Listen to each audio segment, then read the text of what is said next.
संशयित अशोक खरात याच्या कुकर्मासह मालमत्ता व आर्थिक गैरव्यवहारांची तपास पोलिसांसह सक्तवसुली संचालनालयाने ईडीने व आयकर विभाग करत आहे। त्यातच खरातची पत्नी संशयित कल्पना हिच्या नावावर खरातच्या एकूण मालमत्तेपैकी 40% मालमत्ता आहे। यासह 8 वर्षात 7 कोटींचे संशयास्पद आर्थिक व्यवहार झाल्याचे निदर्शनास आले आहे।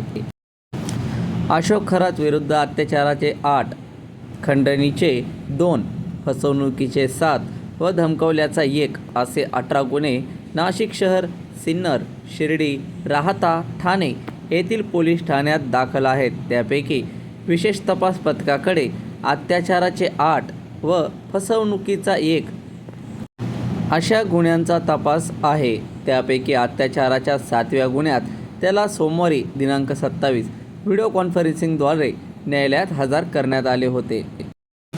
सरकारी पक्षातर्फे सहाय्यक अभियोक्ता शैलेंद्र बागडे यांनी युक्तिवाद केला। पोलीस उपअधीक्षक अमोल भारती यांनी तपासातील मुद्दे स्पष्ट केले।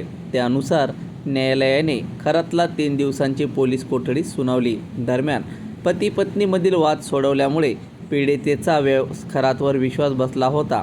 ऑगस्ट ते डिसेंबर 2024 दरम्यान खरातने कॅनडा कॉर्नर येथील कार्यालयात पीडितेला गोंगीकारक पदार्थ देत मुलांच्या जीवाचे भय दाखवून 4 वेळा अत्याचार केला। खरातच्या अटकेनंतर पीडितेने पतीच्या पाठिंब्याने धाडस करून फिर्याद दाखल केली होती। त्या प्रकरणात आता SIT खरातची चौकशी करत आहे।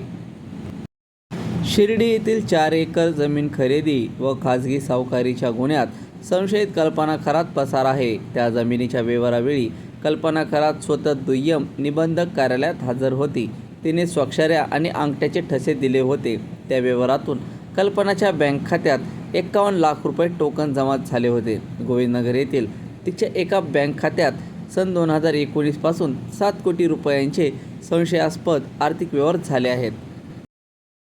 खरातच्या मालमत्तेपैकी 40% मालमत्ता कल्पनाच्या नावावर आहे। त्याचे मूल्य कोट्यवधी रुपये आहे। त्यानुसार न्यायालयानेही 7 कोटींसारख्या मोठा व्यवहार बँक खात्यात होत असताना कल्पना त्याबद्दल माहीत नव्हते हे पटण्यासारखे नाही असे निरीक्षण नोंदवले होते।